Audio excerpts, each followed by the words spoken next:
রাত ৩টা বাজে, চারদিকে নিঃশব্দ। শিমু একা বাড়িতে। মা বাবা গেছে গ্রামের বাড়ি। সে টেবিলে বসে পড়ছে। হঠাৎ দরজায় টোকা পড়ল।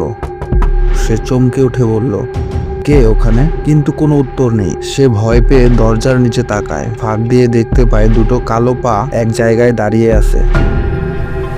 শিমুর গলা শুকিয়ে যায়।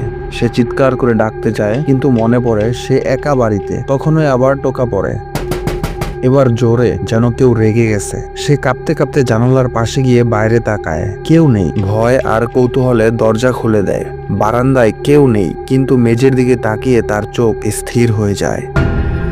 লাল কিছু দিয়ে লেখা, তুই দরজা খুললি কেন?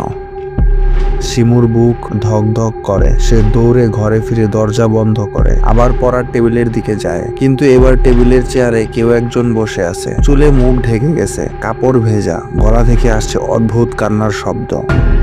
মেয়েটি মুখ তোলে আর ফিসফিস করে বলে, আমার নামও শিমু ছিল।